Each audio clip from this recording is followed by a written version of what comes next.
Hey, everybody. This is Jake. Happy New Year. Thanks for being here. It's good to be back with you after my Christmastide break. I look forward to your comments, likes, emails, and restacks. And please invite your friends to be part of the Woodlands community. We're in for some deep and exciting stuff in the coming weeks and months. Oh, and by the way, the Woodlands is also available as a podcast on Apple Podcasts and Spotify. Anyway, on with today's post, calling and purpose. Some people seem to know from a very early age what they should do with their lives. They feel driven to write or to paint, to kick a soccer ball or to study primates, to fight injustice, or to discover the laws governing the universe.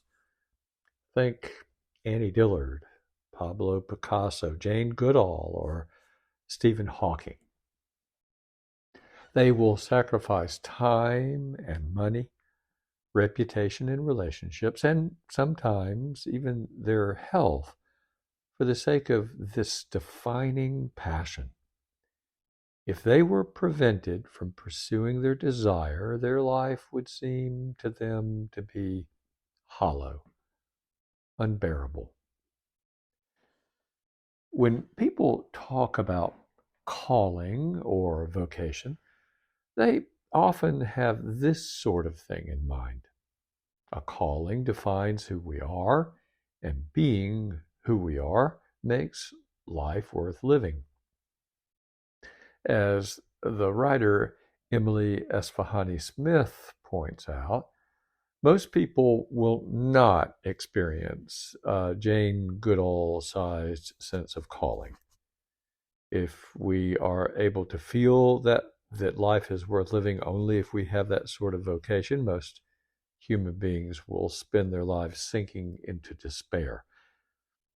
Instead, Smith says this: the world is full of retail clerks, coupon sorters, accountants, and students. It is full of highway flaggers, parents, government bureaucrats, and bartenders. Many of these people live rich, rewarding lives. Smith explains this by distinguishing between calling and having a purpose.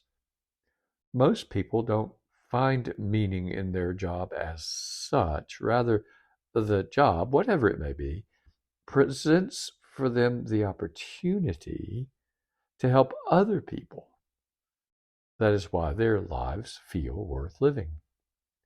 Smith's distinction between vocation and purpose is a helpful one. Nevertheless, I believe that what she calls purpose is precisely how Christians should understand the deeply embedded God-given calling that all human beings share. We are called to be our true selves. Being our true selves is not doing whatever we feel like doing or saying whatever is on our minds or having everything we want. We are our true selves when we live into our essence. We were created in the image of God. So to be our true selves is to love what God loves, how God loves it. It should come as a shock to no one that this is an infinitely tall order. Being our true self is something we grow into, or conversely, something we fail to actualize. Paradoxically, becoming ourselves involves shedding old ways and old assumptions. It involves taking on patterns of behaving and thinking that initially seem anything but natural to us. Forgiving people who aren't sorry. Loving people who hate our guts.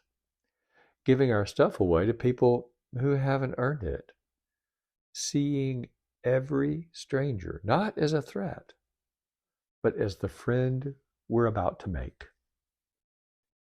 In other words, becoming your true self involves changing who you are. That's what growth is, after all. When a potential becomes an actuality, an old actuality passes away. Think acorns and oak trees. Or better yet, think Simon and Peter. On their very first meeting, Jesus called Simon to follow him by way of changing his name to Peter. Now, strictly speaking, Peter wasn't really Peter at that instant. He was going to grow into Peter gradually. Well, sort of erratically, actually, but that's another story. The point is that Jesus didn't call Peter to a job or a career.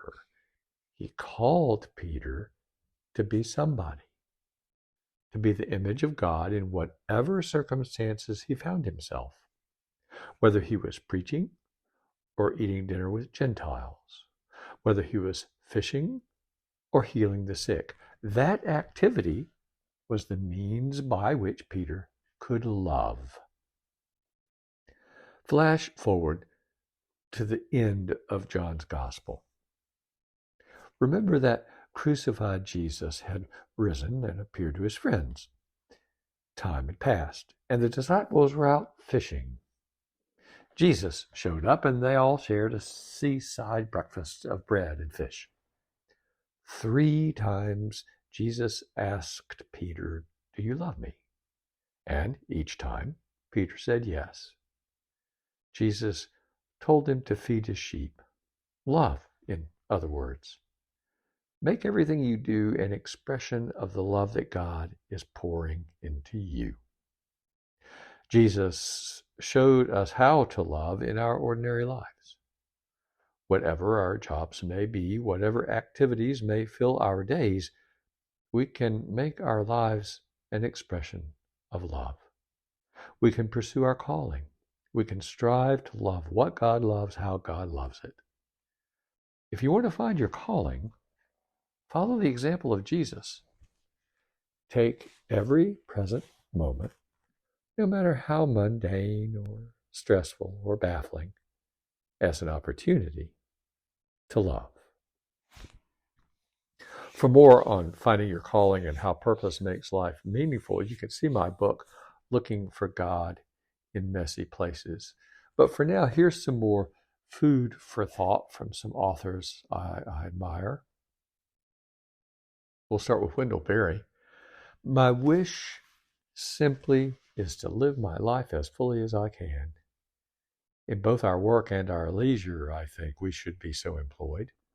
And in our time, this means that we must save ourselves from the products that we are asked to buy in order ultimately to replace ourselves. That was Wendell Berry in The Art of the Commonplace. And now, Kate Bowler. All of our masterpieces, ridiculous. All of our striving, unnecessary. All of our work, unfinished, unfinishable. We do too much, never enough, and are done before we